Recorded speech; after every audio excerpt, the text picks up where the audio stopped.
Seriously, The last time this semester. Good morning, guys. good morning. Thanksgiving, break, good, excellent. Needed that. It's so strange to come and then in 3 days to finish. Before we start, I guess 2 announcements. I'll send an email, but first of all, it's not an announcement, but just to again reminder and encouraging you both to fill out the student evaluation, but B, the part that is still a bit weak in response is the PY survey. I'll send again an email with a link. Please take a time. It will really 5 minutes at the most, I think, what it takes you. Okay, it really helps me so I can figure out and do the best service I can for the future students. Okay, that's one. Second of all, those here asking today and reminding me I should send an email. I'll send an email, but just in case, those who have the 3 exams in 24 hours, pink sleep excuse exam, the exam will be the Friday, the following Friday. I think it's the 30th, Friday the 13th. Just don't do that. But okay, if you do want to do the Friday the 13th exam, You receive it from her. then it will be at noon in my office, not here. Okay, that's the important part. So it's not going to be here. I think we're done. I will also send a reminder tonight. You have a quiz. The quiz is, you can do it, you don't have to do it, but on mastering. But since it's not in the original detailed schedule, I just want to alert you to that. So just use it as a quiz, another way to practice. Any questions about anything final, because it's our last meetings, any final kind of questions? Yes, Carl? The final will be just exactly the same. It will be different questions than the previous questions. The content will be different. But you're going to have 3 hours, but you're going to have maybe not 40, maybe it will be 45 questions, but around that time. It's not just going to be a 4th midterm. Since it's a final, you have 3 hours. Enjoy them. Anything else? Yes? It's going to be a Scantron, right? Scantron, same as usual. Again, just the regular stuff. Okay. So let's go. This is not learning capabilities. We're not going to have an LC today. Just think about it. Okay, you can also chat with each other. This is not something we learned. It's more about basic knowledge. I just want to get a grasp of what we know and what we don't know. And if you think it's A or B or C or D, okay? Who thinks it's A? It's not a code. It's not an incapability question. Don't try. You don't have any LC today. Okay? This is just old school raising your hand. Who thinks so? Again, each ovarian cycle we have a dominant follicle. That's the dominant. That's the follicle that will eventually undergo ovulation. The egg will go out and be fertilized. If it's fertilized, the winning one, right? That's the Usain Bolt of that specific ovarian cycle. When did it start? When was it a primordial follicle? Who thinks it's A? Raise your hand. Nobody? B, about 14 days. Our majority. C, that's 13 years, that means puberty, around 13 years. And D, 1 day earlier. We all agree on D? Okay, the answer is, of course, A. And you should not feel, oh, I should know this, because this is one of the, I guess, greatest misconceptions when it comes to understand the female cycle. And although we have so little time and we're scratching the surface, I did want at least to address that misconception. So we will talk about this shortly and see why 1 year. Okay, we'll talk about this today. But before we even start, this is the last meeting, so I really want us to thank a unique group of people, the guys who helped you one-on-one during group activities, essays and so on. Team instructors, will you all stand up? Let's thank them for the wonderful job they did.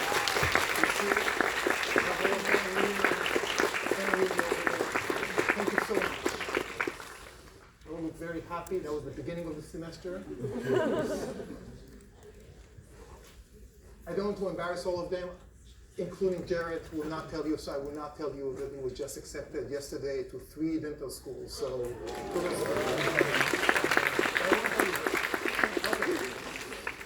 last time, before we left off, we talked mainly about the male reproductive system, but then we ended up talking about compare and contrast. And we talked about different things, but including the timing. And we talked about the fact, and in between you read the textbook, you know that the female reproductive, the female starts its development or oogenesis already during gestation or pregnancy, right? When the female is still an embryo or fetus. And we know that there is some sort of a pause, and we'll talk about that pause in meiosis. But one of the main things that we mentioned already last time is the fact that we have a limited arsenal when it comes to oogenesis, which is very different from a male. At least a healthy male is born, and upon puberty starts, right, the whole production of sperm, and it's endless. Female, it's limited, and what we see here is a graph and some pictures of, in this case, of germ cells. Never mind whether these are oogonia or primary oocytes, I'm not getting into this. But the idea is that it starts about 2 to 3 months during gestation. So again, when the female is the embryo, we're not talking about the mother, we're talking about the embryo, and reaches a top of max of about 7 million, and it's give or take, of course, it varies a lot. And then they start to die. They start to die, and as we go into birth, we are talking more about-ish 2 million or so. So when females were born, they were born with about 2 million of these cells, and basically they're not making any more. Now I gave you a link in the GRQ, and I know it was hard to get access outside of UNC. Were you able to get access? Were you at UNC? No. Never mind. The access is just enough. We have some evidence that in some cases, it's more from my studies, but we have some evidence that there might be some stem cells that continue to divide later on. But it's definitely, if it is a resource that we were not familiar with back in the days, it's definitely not a huge resource. So whether it has an impact or not, we don't know. But what we can definitely say is that at least most, if not all, but most of the oogonia and eventually the primary oocytes, we have what we have during birth. Okay? So we're talking about 2 million of them. Your question? Oh, yeah.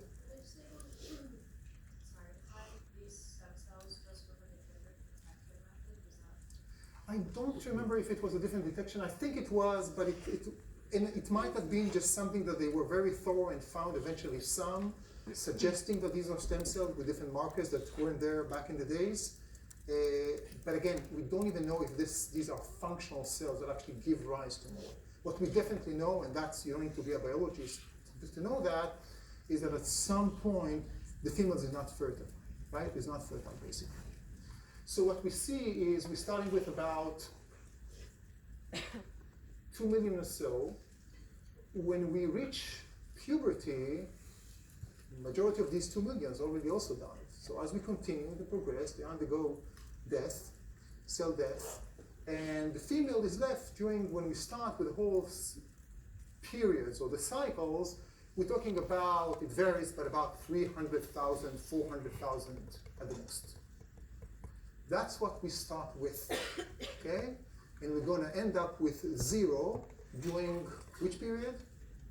The menopause, right? Around-ish 50 years old, it varies a lot, okay?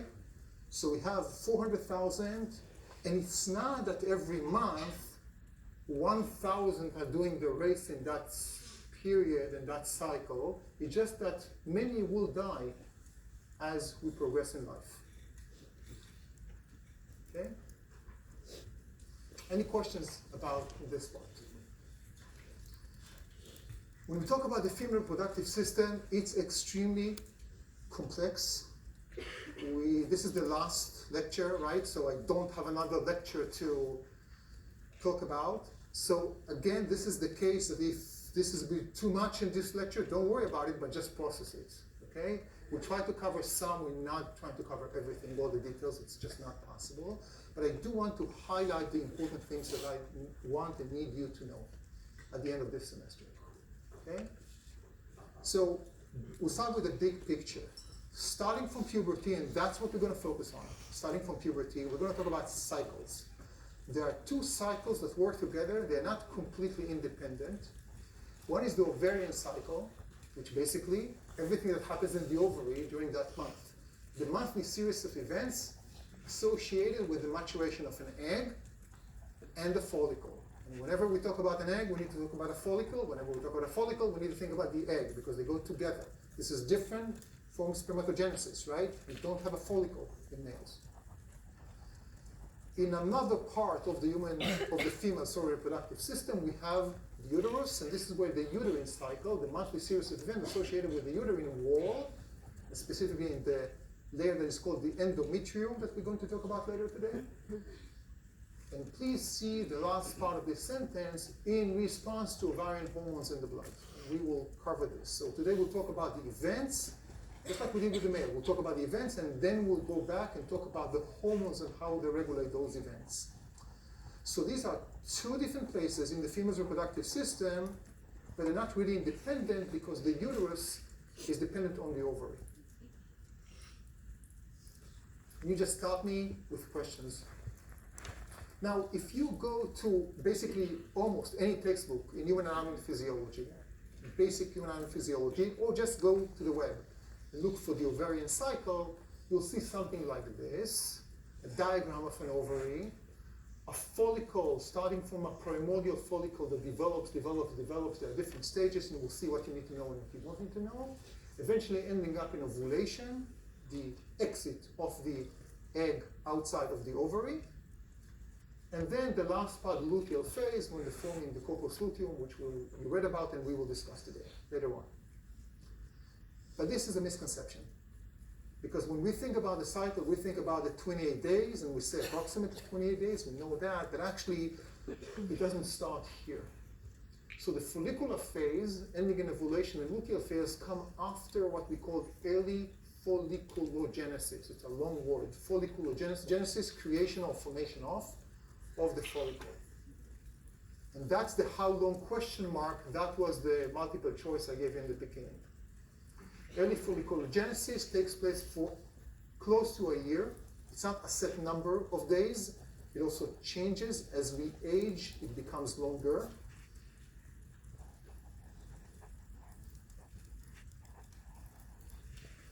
And this is just the big picture. What I want to show you now is a bit more detailed, but again, I don't want to focus on exactly what's the primary, what's the primordial. I want you to understand the big picture. So this is a more realistic way to show folliculogenesis, the early parts and then the cyclic parts. So how does it work?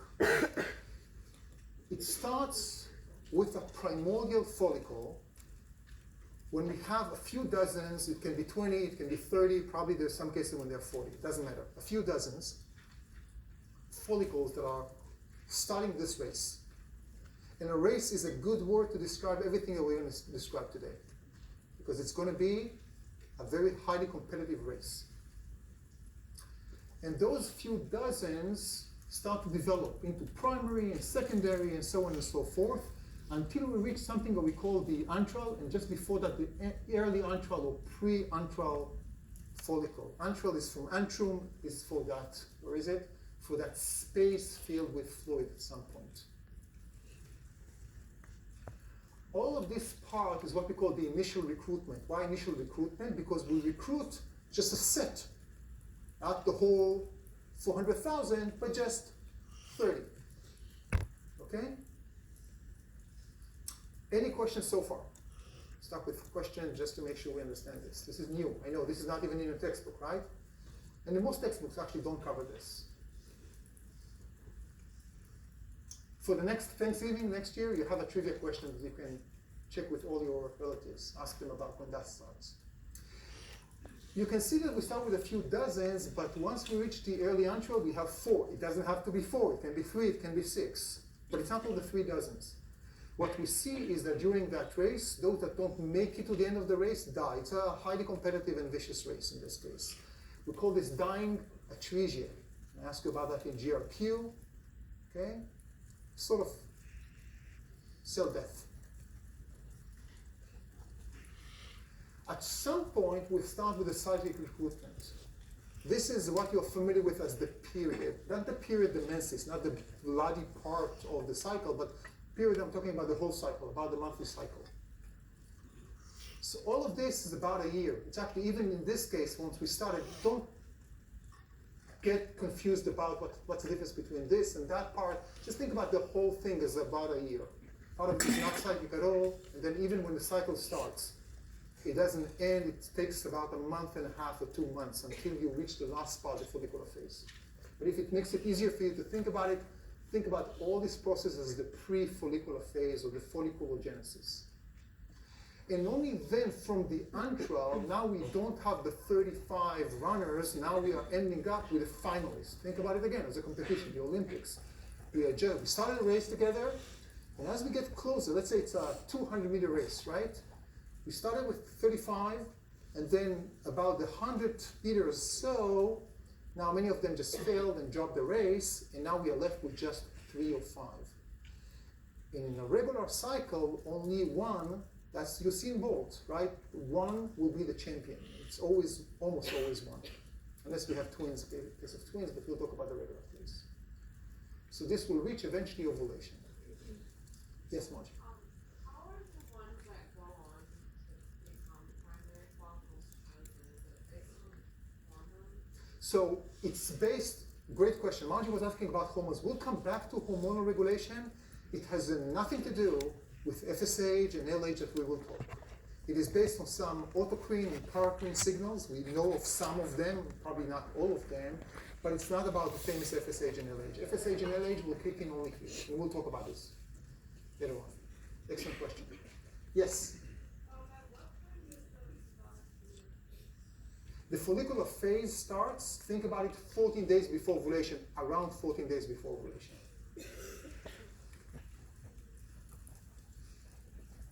Now, so what happens during that early folliculogenesis? This is the formation from 1 to 2 to 3 to 4 to 5. What I do not want you to learn, I don't need you to learn what's the difference between a primary follicle and a primordial follicle, a primary and secondary, where exactly each step starts and exactly what the events are. I want to think about it as a process, okay? So, upon puberty, 20 or 30, a few dozens of the primordial follicles, starting here. The primordial follicles are basically one oocyte, that's the red one, okay, covered with one layer of, how do we call these cells? How? Granulosa cells surrounded that. They start the race. They start developing to primary follicles and then secondary follicles and then eventually early antral follicles.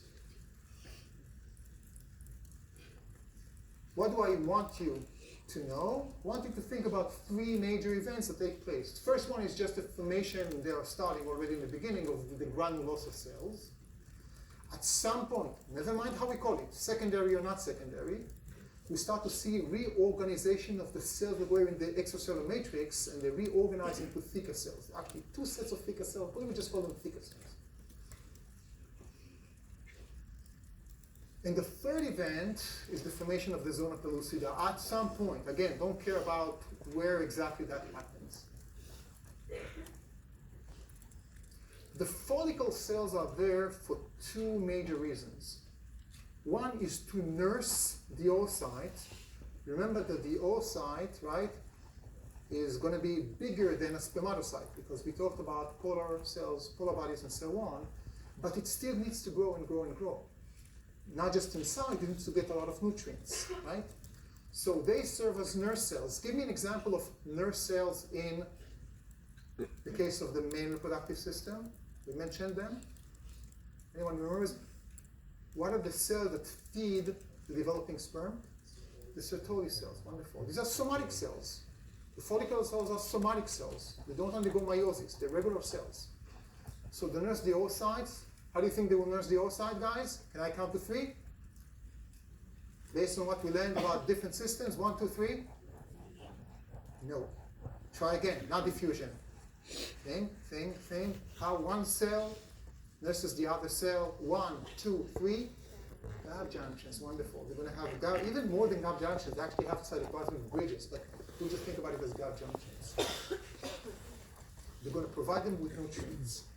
So I mentioned 2 roles. One role is to nurse the cells. The second one is to make hormones, the female reproductive system hormones, and we will see how that works later on. Just like we had in the Sertoli cells, right? The nurse, but also secreted hormones. Any questions about early folliculogenesis? Yes, Diego. The follicle cells are somatic cells, yes, exactly. They're not germ cells. Only the oocyte is the germ cell in this picture. We mentioned the zona pellucida. That's a big event. Okay? So, what is that? I know you read about it, and I asked you a question about it. What is it? What do we need it for? What happens to the zona pellucida later on? Anyone wants to share? Yeah. The sperm eats into it, penetrates through that.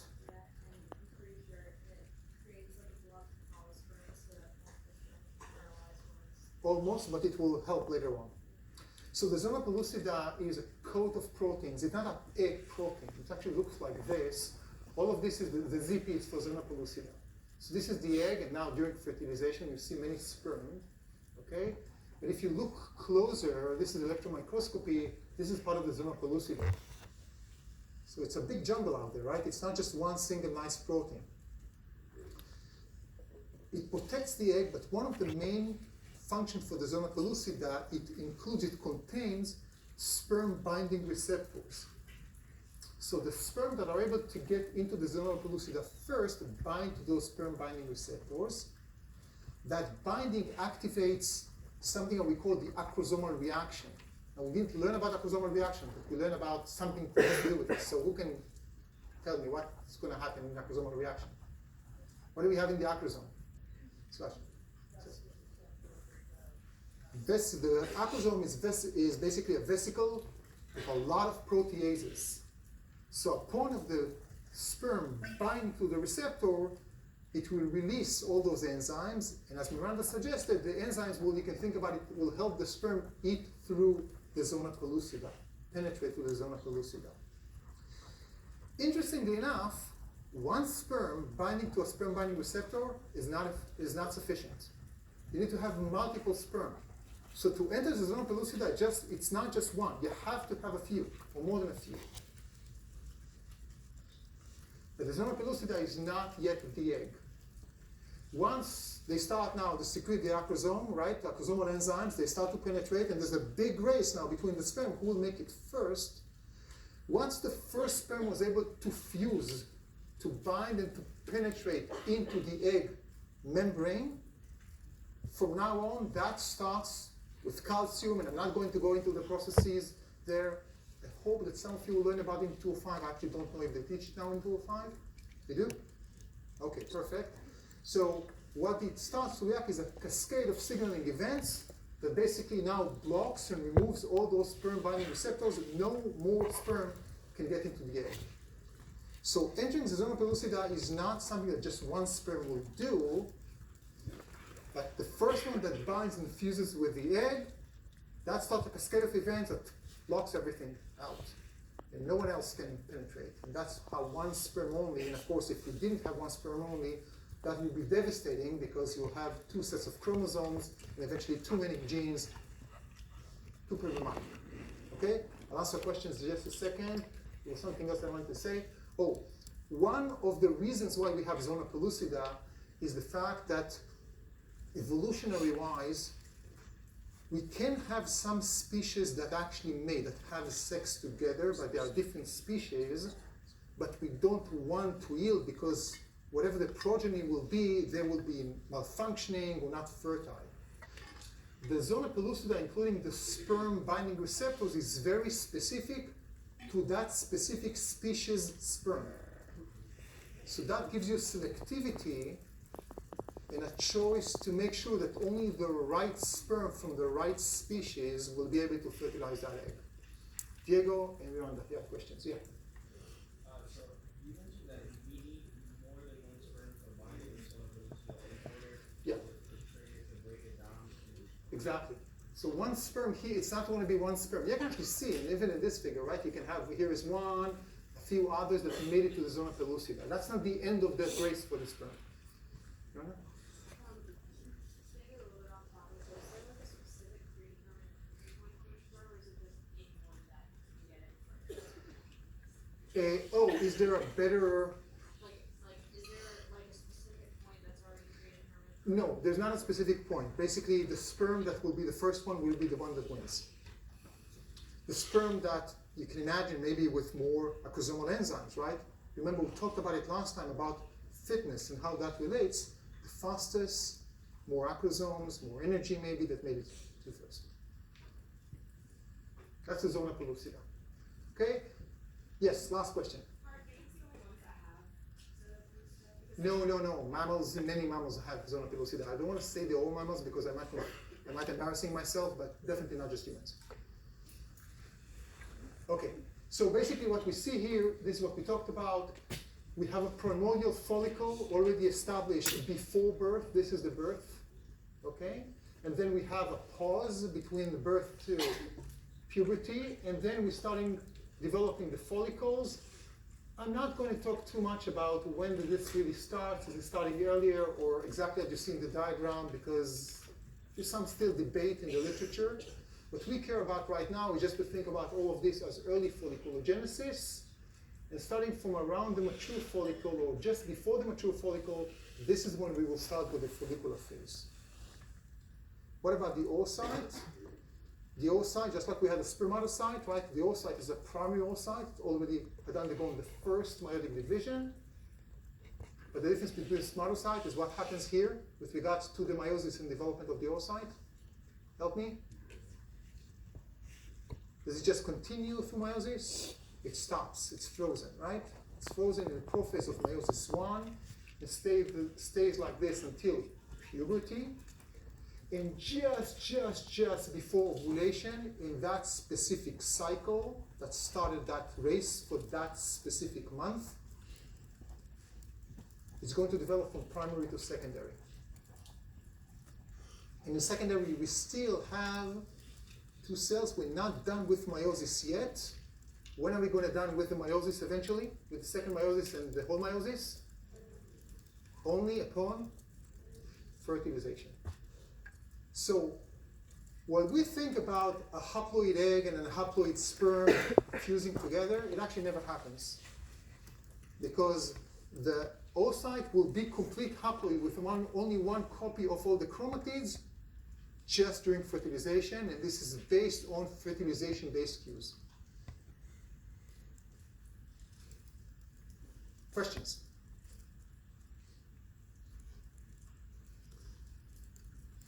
Okay, so this was all about the extra stuff that typically we do not talk about. Now let's talk about the follicular phase, ovulation, and luteal phase. The follicular phase, again, is just the end part, including the fact that the follicle develops, filled with antrum, and of course the oocyte needs at some point to become a secondary oocyte, just a tiny bit before ovulation, and it ends up with an ovulation. It's about 14 days, varies a lot between different females. And now we have ovulation. We reached the goal. The goal was to release an egg, a secondary oocyte, right, to go into the fallopian tube, and we just hope there will be a sperm waiting there, and if everything is great, we'll have fertilization, we'll have ourselves a zygote which will develop into an embryo, right? But it's not the end of the ovarian cycle, because the rest of the follicle is, and that's happening for 14 days, is reorganizing itself into something that we call the corpus luteum, or the yellow body, because it's yellowish. Why do we need that? I mean, we just made it, right? Hey, here's the winner. Usain Bolt made it, ovulated. Hopefully there will be a sperm. Great. Why do we need that other? It's not just a dying follicle. It's reorganization, and that follicle becomes actually a gland. So why do we need it for? Anyone? Come on. Because it's going to make hormones, and we will see that it's not just because of that. It's also going to be very important in a negative feedback story. So let's focus on that luteal phase. Okay, we're not going to go into the details, the physiological details of ovulation. Of course, many things need to happen here. Reorganizing the matrix, the wall of the ovary, a lot of things need to happen here. We just think about it as lots of stuff is going on, but eventually the egg is ovulated. Okay, so now let's talk about the luteal phase. The reorganization of the rest of the follicle cell. The follicle cells, all the follicles just basically being burst now, right? Because the follicle just the egg just ovulated. The other cells, some of them, not all of them, but some of them reorganize in what we call the corpus luteum. The corpus luteum is not just a yellow body. It's a gland that knows how to synthesize and to secrete hormones. Kara mentioned already one of them, and that's estrogen. What's another one that is very important? That's going to be progesterone. There's going to be another one, but we'll talk about it later. So the corpus luteum is secreting estrogen and progesterone, and they are very important because, as we will see later, we also have a uterus. So on one hand, we make an egg, and the egg is going to meet with the sperm if everything is successful, and it's going to be fertilized, but that's at the end of the journey. That young embryo is going to develop, the cells will divide, but as it does it, then it moves and moves in the fallopian tubes until it finds itself in about the 6th, 7th day into the uterus. And then what we have to have is a process called implantation. The anchoring of the young embryo, it's a blastocyst at this point, but again, if you don't know what a blastocyst is, don't worry about it, to the wall. And then we'll have a real pregnancy. Later on, there will be a placenta. All of these are later events. But that's critical. In order for the implantation to take place, we will see that later when we talk about the uterine cycle, we will need estrogen, we will need progesterone. And they come from the corpus luteum. Look at the timing. We prepared for about 14 days. We made our product, the egg, but in the next 14 days, we provide more hormones by building a new gland that will help the embryo to succeed in implantation. That's the big picture. Questions so far? I know that today I'm more lecturing than giving you activities, but that's the rules of the game, last lecture. But I do want to stop and make sure you got it. So we'll see how those hormones exactly do their job. I just want to make sure we understand the corpus luteum is essential. Now, let's say that there is no sperm waiting. Okay? It doesn't have to be every month, right? So we had an ovulation. Do we need that estrogen and progesterone for implantation? No, there was no successful fertilization. So why should we spend too much energy on this one? So what do you think will happen to the corpus luteum, to the gland? It will start to die. So the corpus luteum will survive, but only if fertilization occurs. We have a time window, a precious and sacred time window that is around the 24 hours, give or take. Okay? So after ovulation, when the egg is out, if it meets a sperm, and if the sperm successfully fertilizes this is great. Then the corpus luteum will survive. If there are no sperm, the sperm will come, but 25 hours or 27 hours later, you missed your chance, buddy, for this month. In this specific cycle, there won't be any fertilization, and therefore we don't need the progesterone, we don't need the estrogen. We're going to have a luteal phase ending with the white, but the yellow body becomes actually a white body. It's going to degrade gradually. So logic follows logic. When will you want one of these, Miranda? So, what I'm understanding from this is that pregnancy can only occur within a 24-hour window within 1 month. Pregnancy can occur if fertilization took place within a 24 hours from ovulation. But like a lot of In that month, exactly. So if you probably heard about couples, right, that have a problem getting in. There's so many reasons for what problems can happen, right? But they were not able to have kids. One of the ways to optimize or increase the chances is to know when you ovulate, right? And you can have as much sexual intercourse as you want during the month for your joy, but for fertilization, you can time it in such a way that, okay, we want to make sure that the sperm will be waiting there. We cannot do it too early in the game because the sperm are extremely sensitive and they will just die. Okay, so they cannot just wait there for a week. Okay, let's just wait. Who knows, ovulation or not ovulation? It doesn't work. They will die in a few days. They can come too later, right? So it needs to be a couple of days, a few days, if you will, 3, maybe 4 days before ovulation and a bit after ovulation. That's the story. Yes? Are there any disadvantages to progesterone? I'm just wondering why you would spend the energy to create this every single month. Can you remind me that question when we'll talk about the uterine cycle? There are many, many, many females in this audience that will be very happy to agree with you that this whole thing that is called the period is really, if we can get rid of that part, that would be wonderful, right? So remind me about the story if I do not mention it. Yes, Dan.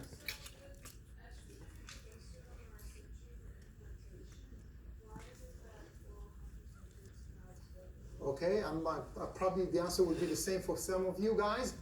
Remind me about work conservative later on. I'm serious, right? If I forget, we'll talk about that. We'll talk about hormones more.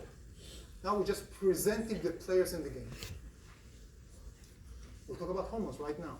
Okay? Any other question about the idea of the corpus luteum, the luteal phase, and the fact that fertilization is required for the corpus luteum to survive? That's going to be very important. Let's talk about the endocrine system. We come back to the axis that we are now hopefully so familiar with, right? From the male reproductive system, the adrenal glands, the thyroid gland, and everything we discussed.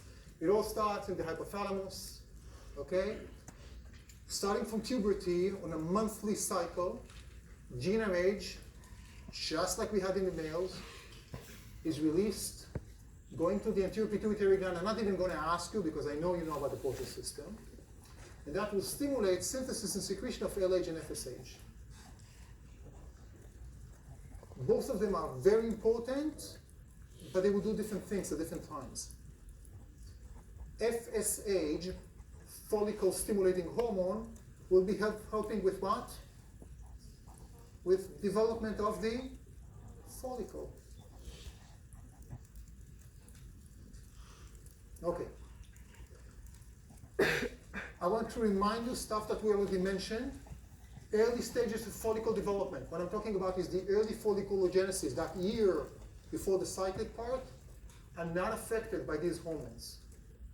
But starting with the antral follicle, the follicle with the entrium, FSH starts to kick in. So let's go back to our early follicle development, not just early folliculogenesis, but now we'll add the hormones here. I erased, I know it looks really bad, but you can see that I erased, there were many other growth factors and so that are related to here, right? It was Margie that asked me about this, right? So I mentioned the fact that you don't need to know, we know about some of these. It's now FSH, not LH. So at the beginning of the antral phase, what we see is that the granulosa cells, remember it's not the oocyte, it's just the granulosa cell, it's the follicle cells. At this point we just have granulosa cells, start to express the genes that encode proteins that are called FSH receptors. So until then, they're not responding to FSH. Remember, we started with a few dozen, some died already, now we're done with about 4, 5, or 6. Remember, that's like the last 50 meters or 100 meters in a 200-meter race. We need one vote, one winner, right? That's very important here. So one of them, the one who is more exposed to FSH,